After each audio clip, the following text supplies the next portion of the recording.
Albania GDP $28.37 billion, Zimbabwe GDP $53.3 billion, Jamaica GDP $20 billion, Afghanistan GDP $88 billion और ऐसे ही कई देशों की जीडीपी जैसे ज़ाम्बिया, नेपाल, सिप्र, आइसलैंड, जॉर्जिया और इन देशों के जीडीपी से कई गुना ज्यादा स्पेसएक्स कंपनी के ओनर इलोन मस्क की है। ये टेस्ला व ट्विटर कंपनी के ओनर हैं और इनका नेटवर्थ $500 बिलियन।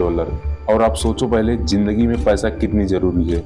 पैसा बच्चे की जन्म से लेकर उसकी मृत्यु तक काम आता है। पैसा वह चीज है जो जंगलों में रहने वाले इंसानों को इस बादलों को छूती हुई इमारतों से लेकर हवा से भी तेज चलने वाली कार में बिठाया। पैसा वह चीज है जो गरीब से लेकर अमीर तक, भिखारी से लेकर बिलियनर तक पाना चाहता है। पैसा वह कागज की टुकड़ा है जो वस्तु की कीमत बताता है। मनुष्य को अपनी जीवन जीने के लिए तीन चीज बहुत ज्यादा जरूरी होती है: रोटी, कपड़ा, मकान। और इन तीनों के बिना मनुष्य की जीवन असंभव है। अगर आपको भूख लगी है तो पैसा, खाना खाना है तो पैसा, घूमना है तो पैसा, कहीं जाना है तो पैसा, कुछ खरीदना है तो पैसा। यानी कि आपको खाना खाने के लिए पैसा, रहने के लिए मकान, उसके लिए भी पैसा, पहनने के लिए कपड़ा, उसके लिए भी पैसा। और ये चीज बिना पैसे की नामुमकिन है। यानी कि पैसा वह कागज का टुकड़ा है जो मनुष्य के जीवन जीने के लिए बहुत ही मददगार रहे। आपने ये चीज कभी ना कभी जरूर सोचा होगा, ये पैसा बना कैसे, किसने बनाया ये पैसा, कहाँ से इसकी शुरुआत हुई। तो आओ यार, इस पैसे की लूप को गहराई से समझते हैं।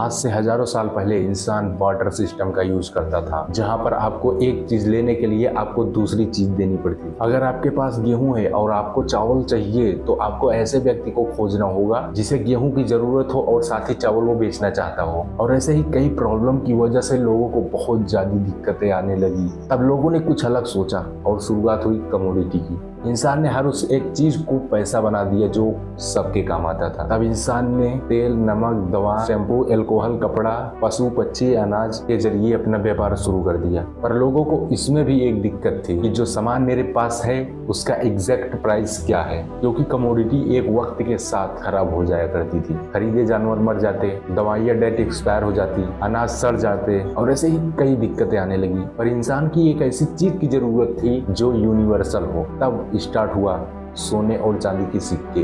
पर इसमें भी लोगों को एक प्रॉब्लम थी कि इतना वजनदार सोना लेकर घूमना टहलना और साथ में चोरों का डर। तब कई लोगों ने और सुनार ने मिलकर एक उपाय खोजा।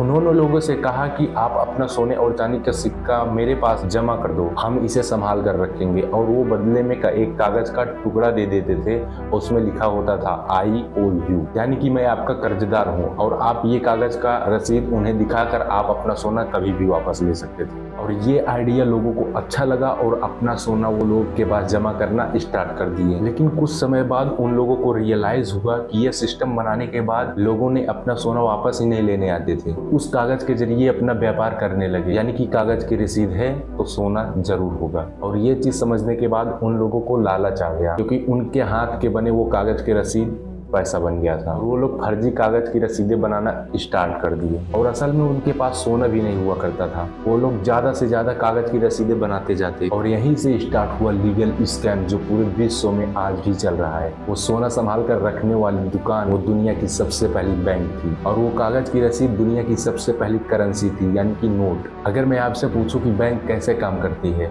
आपके डिपॉजिट हुए पैसों को क्या करती है, तो आप कहेंगे कि हमारे डिपॉजिट हुए पैसों को बैंक एक बड़ी सी लॉकर में 3-4 ताले लगाकर उसे संभाल कर रखती है ताकि आपका पैसा सेफ रहे।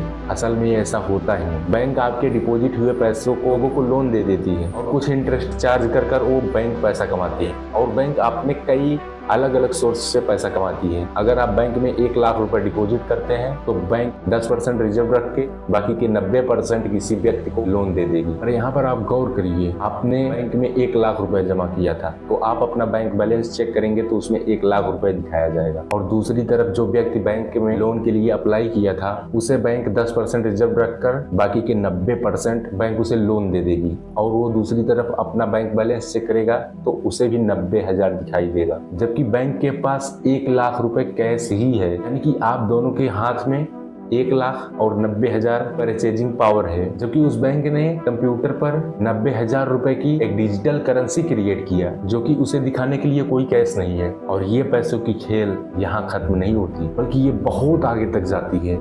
अगर वो व्यक्ति 90,000 रुपए के लिए लोन अप्लाई किया था, वो तो ऐसे किया नहीं। उसे एसी खरीदना होगा, नेकलेस खरीदना होगा, कपड़े खरीदने होंगे। अगर वो व्यक्ति जैसे ही पैसा अपना खर्च करता है तो सिंपली उसके अकाउंट से पैसे कटकर दूसरे के अकाउंट में डिपॉजिट हो जाएगा। तो फिर से बैंक 10% रिजर्व रखकर बाकी के 90% किसी और व्यक्ति को लोन दे देगा। और वो बैंक 1,00,000 रुपए कैश डिपॉजिट को करोड़ों रुपए में वर्चुअल करेंसी में कन्वर्ट कर बिजनेस करता है। और आपको ऐसा लगता है कि बैंक में हमारे पैसे सेफ पड़े हैं, असल में ऐसा होता ही नहीं। अगर 20 से 25% लोग एक साथ बैंक में पैसा निकालने जाए तो बैंक पैसा वापस ही नहीं कर पाएगा। और सच तो ये है, उनके पास आपके पूरे पैसे होते ही नहीं। फ्रैक्शनल रिजर्व सिस्टम की वजह से वो सिर्फ प्रोबेबिलिटी पर चलती है। एग्जाम्पल के तौर पर दुनिया के सभी बैंक के पैसे एक साथ जोड़ा जाए और वो $1 ट्रिलियन होता है, तो उसमें 10% अवेलेबल इन कैश होते हैं और बाकी के 90% से ज्यादा वर्चुअल डिजिट होते हैं, जो कि आप अपने मोबाइल और कंप्यूटर स्क्रीन पर ही देख सकते हैं। दोस्त, पैसे की इस मायाजाल को इस तरीके से बनाया गया है ताकि एक आम आदमी इस पैसे की लूट को समझ ही न सके और वो इस सिस्टम में फंसा रहे। और लोगों को लगता है करेंसी और मनी एक ही चीज है, लेकिन असल में ऐसा होता नहीं। करेंसी एक मनी ऑफ एक्सचेंज है, जबकि मनी एक वर्चुअल एक्सिस है। आपके पास पड़ा करोड़ों रुपए रातों रात कागज हो जाएंगे अगर इसे गवर्नमेंट ना मंजूर करे तो। और आपके पास पड़ा सोने का सिक्का, चाहे दुनिया की कोई भी गवर्नमेंट कुछ भी बोले, और उसका वैल्यू उतना ही रहेगा जितना भी है। इसलिए मैं कहता हूँ यार, रियल गोल्ड भी खरीदो जो आपके बहुत काम आएगा। तो दोस्तों, हमारे ये वीडियो कैसा लगा मनी सिस्टम पर? तो हमारे इस वीडियो से कुछ सीखने को मिला होगा तो वीडियो को एक लाइक और चैनल को सब्सक्राइब जरूर करना गाइस, क्योंकि आपकी एक सब्सक्राइब हमें बहुत ही मोटिवेट करती है ऐसी वीडियो बनाने के लिए। तो चैनल को सब्सक्राइब जरूर करना